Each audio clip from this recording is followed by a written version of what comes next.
International Literacy Day, celebrated annually on 8th September, is an opportunity for government, civil society and stakeholders to highlight improvements in world literacy rates and reflect on the world's remaining literacy challenges. This year's theme is literacy and skills development. And this year's theme explores integrated approaches that simultaneously support the development of literacy and skills to ultimately improve people's lives and their work. The issue of literacy is a key component of the UN's Sustainable Development Goals and the UN's 2030 Agenda for Sustainable Development. With me in the studio to discuss this issue is Executive Director of Student Aid Foundation Africa, AbdulAzeez Ajala. Thank you very much for finding time to come. Thank you for having me. All right, so literacy traditionally used to mean the ability to, write and speak. But then it appears that definition has evolved over the years to meaning knowledge, competence, and the rest. There seems to be a widening gap in this part of the world between those who can write and speak and their ability to perform when it comes to skills development. What is responsible for that? The gap that reflects in particular in African societies and Nigeria in particular is as a result of us not devolving ourselves from the basic definition of reading and writing as literacy it's were. We need to step up what literacy means now with an integrated approach to learning by culminating together what we have as skills and also the right learning as it were. The gap usually is noticed from the basis, which is the teachers. Teachers need to also be re-equipped and also be tutored in such a way that they will be able to impact positively on the student. What we have now is just more of certification in our school societies now. People just want to have certificates, have grades, and that's all. And that we have a lot of effect on this in the industry as it were. So we have millions of graduates leaving school on a yearly basis who can read, who can write, can speak well. But then the challenge is they don't fit appropriately into the need of the society. Yes. Is there something wrong with our curriculum? Yes, there is a need for us to to reassess and reevaluate our curriculum in Nigeria particularly.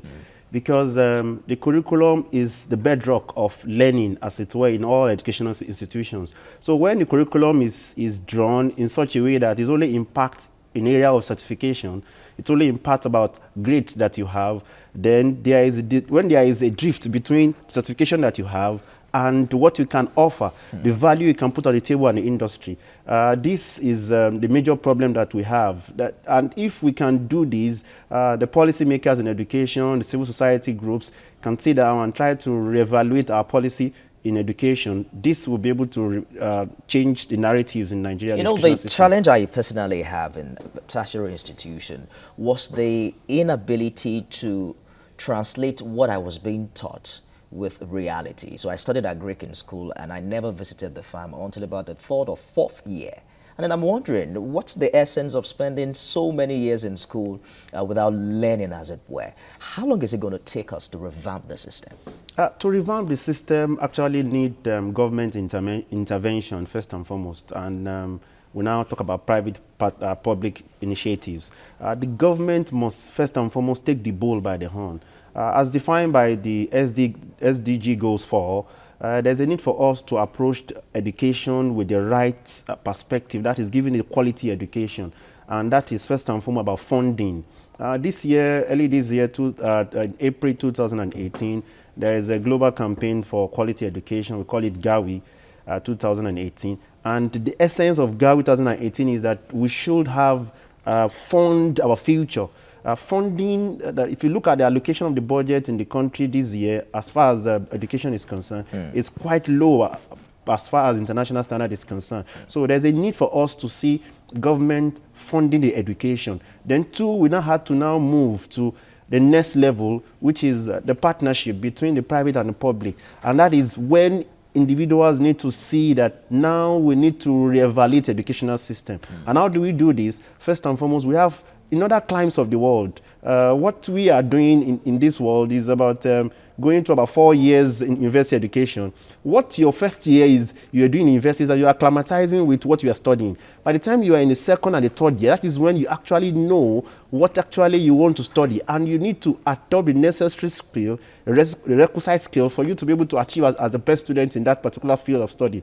But rather, we wait until year 4 before we send students on IT. That's right. We wait until year 5, engineering, first semester year 5, before we send students on industrial attachment or CWES. And that is when they are just getting close to the industry, and they are going to spend maybe maximally 8 weeks. So this we need to see.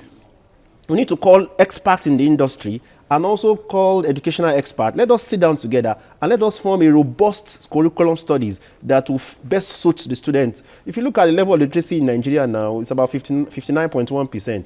And in other African countries like Zimbabwe, we're almost about 80%, 89%. And we need to actually find a way to do this so that we can move from just learning or just certification to skill sets. All right, so this year's International Literacy Day, the theme is literacy and skills development. Let's discuss about how this affects people who have left school, young adults who are already facing the reality, the economic reality in Nigeria. They do an 8-to-5 job.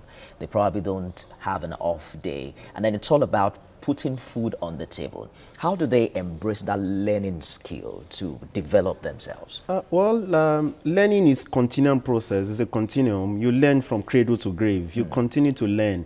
And what those who are already in the labor market or those who are searching for labor market need to do, first and foremost, is for them to approach how to have the requisite skill, the required skill. A skill may not necessarily be natural. You can acquire it. And you need to do this by volunteering. In Nigeria today, we don't volunteer. That's right. Volunteering is a core way of embracing skills globally now.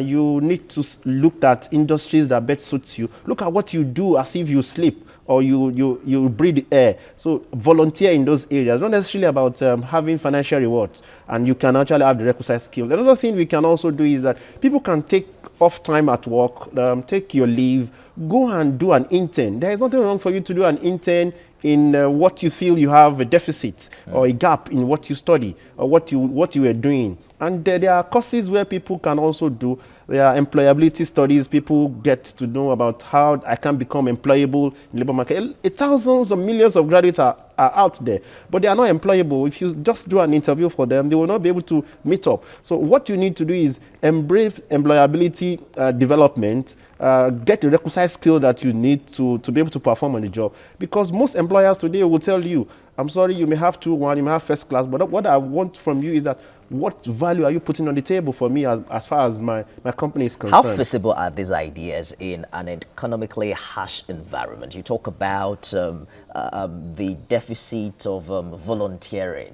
Perhaps why people are not volunteering is because they need cash for that time. So I don't go out of the house volunteering and then get back to a wife and kid at home without providing what they will eat. What we need to do now is not about you can't eat your cake and have it. You need first and foremost to give in, then you can now also be able to take back. That's right. What you need to do now, that when there is no pain, there is no gain. First, you need to squeeze yourself a bit to have what you need, and definitely you will come out brilliantly in the future. For you to start and feel that you are going to earn 200,000 naira per month as somebody, you need to start small. You need to have a means by which you can also acquire the requisite skill in yourself.